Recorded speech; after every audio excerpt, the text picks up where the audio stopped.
गोविंद बागेमध्ये जेवणाचं निमंत्रण शरद पवारांनी मुख्यमंत्री एकनाथ शिंदे आणि दोन्ही उपमुख्यमंत्र्यांना दिलं होतं। मात्र हे निमंत्रण मुख्यमंत्री शिंदे आणि उपमुख्यमंत्री फडणवीसांनी विनम्रपणे नाकारलं।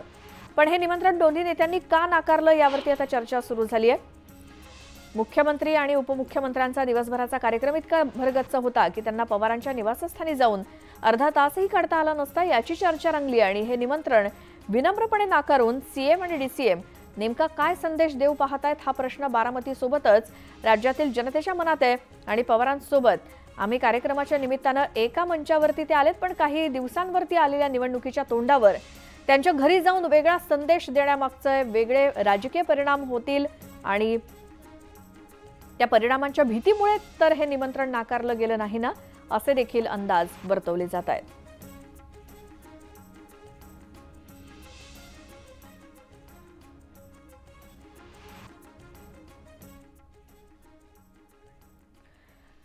तर शरद पवारांनी दिलेलं जेवणाचं निमंत्रण मुख्यमंत्री शिंदे आणि उपमुख्यमंत्री फडणवीसांनी नाकारलं। विनम्रपणे त्यांनी एक पत्र लिहून आपण जेवणासाठी येत नसल्याचं सांगितलंय। मात्र अजित पवारांनी याबाबत आपली भूमिका अद्यापही स्पष्ट केलेली नाही। त्यामुळे अजित पवार कार्यक्रम झाल्यानंतर शरद पवारांच्या निवासस्थानी जाणार का असा प्रश्न उपस्थित होतोय। यापूर्वी अजित पवार राष्ट्रवादी पक्ष फुटीनंतरही दिवाळीमध्ये भाऊबीजेला गोविंद बागेमध्ये गेले होते। मात्र त्यानंतर अनेक जाहीर कार्यक्रमात अजित पवारांनी शरद पवारांसोबत एकत्र येणं टाळलं। आता तर अजित पवारांनी आपण कुटुंबात एकटे पडलो असल्याचं म्हणत बारामतीच्या मतदारांना भावनिक साधही घातली। त्यामुळे आता अजित पवार नेमकं काय करणार, काय भूमिका घेतात हा प्रश्न आहे।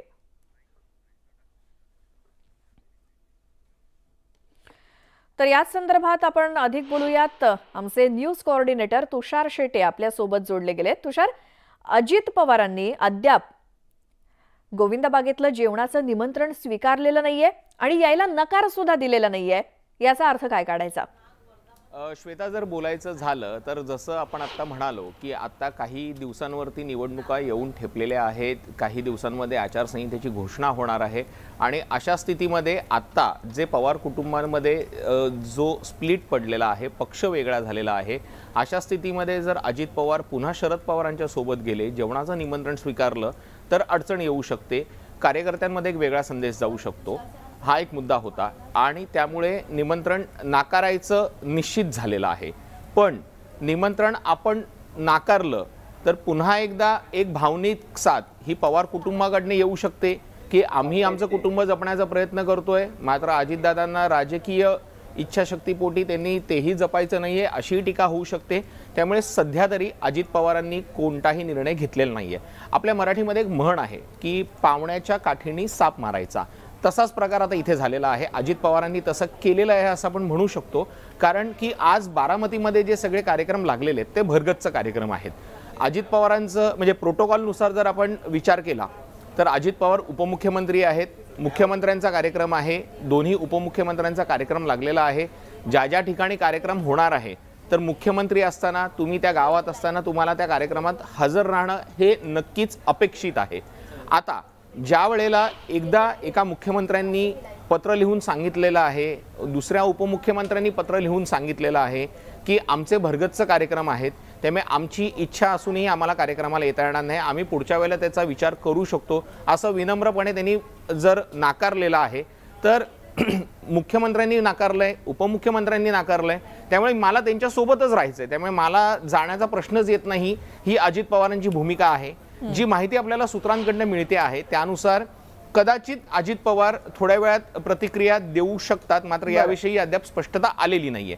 त्यामुळे सध्या तरी जे चाललंय ते चालू द्या, आम्हाला कोणतंही वक्तव्य करायचं नाहीये, पण आमच्या समोरची भूमिका, आमचं ध्येय जे निश्चित आहे त्याच्यावर आम्ही करणार। आणि अनेकदा असं होतं ना की काही बोलून करण्यापेक्षा न बोलता केलेलं बरं असतं, तीच भूमिका सध्या तरी अजित पवारांनी घेतलेली आहे। बरोबर, आपल्याला कळेलच नेमकं ज्या वेळेला ही वेळ येईल तेव्हा कळेलच अजित पवारांची भूमिका नेमकी काय असणार आहे। मात्र तुषार, एकूणच या सगळ्या राजकारणाचा आणि पॉवर गेमचा आगामी निवडणुकीच्या दृष्टीनं किंवा त्याच्यामध्ये काय परिणाम होईल किंवा दिसू शकतो?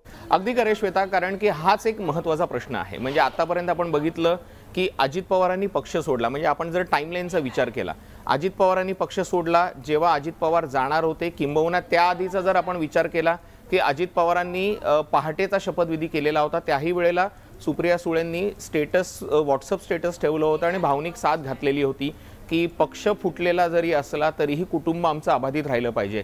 ह्याच भावनिक राजकारण आहे किंवा हीच भावनिक साथ जी घातलेली होती त्याच्यावर संपूर्ण राजकारण हे चालू आहे. आणि आता पुन्हा एकदा बारामतीमध्ये कार्यक्रम आहे. जो कार्यक्रम होणार आहे तो पवारांच्या संस्थेमध्ये कार्यक्रम होणार आहे. पवार तिथले पदसिद्ध अध्यक्ष आहेत, सुप्रिया सुळे तिथल्या पदाधिकारी आहेत, त्यामुळे त्यांना तिथे जाणं क्रमप्राप्त आहे. म्हणजे त्यांनी पुन्हा हा मेसेज दिलेला आहे की तुम्ही आम्हाला जरी बोलवलेलं नाहीये तरी आमच्या संस्थेतला कार्यक्रम आहे, मी बारामतीची खासदार आहे, बारामती माझं घर आहे, माझा लोकसभा मतदारसंघ आहे आणि इथे जे जे रोजगार मेळाव्याला येणार आहेत ते माझे पाहुणे आहेत, त्यामुळे त्यांचं स्वागत करणं मला क्रमप्राप्त आहे. त्यामुळे तुम्ही मला आमंत्रण द्या किंवा नका येऊ, मी तिथे हजर राहू शकते असा एक संदेश दिलाय. म्हणजे पुन्हा ही एक इमोशनल खेळी खेळण्याचा प्रयत्न केलाय, पॉलिटिकल खेळी खेळण्याचा प्रयत्न केलाय, आमचं कुटुंब एक आहे हे दाखवण्याचा प्रयत्न केलाय. मात्र हा झाला भूतकाळ. वर्तमान काळाचा जर आपण विचार केला, गेल्या काही दिवसांमधले दोघांमधले स्टेटमेंट जर आपण बघितले, ज्या वेळेला अजित पवारांनी निर्णय घेतला की ते सत्तेमध्ये सहभागी झालेले आहेत आणि बारामती लोकसभा मतदारसंघातनं अजित पवारांनी सुनेत्रा पवारांना उमेदवारी देण्याचा निश्चित केलेला आहे, किंबहुना त्या आता महायुतीच्या उमेदवार असणार आहेत, त्यांनी प्रचाराला सुरुवात केलेली आहे.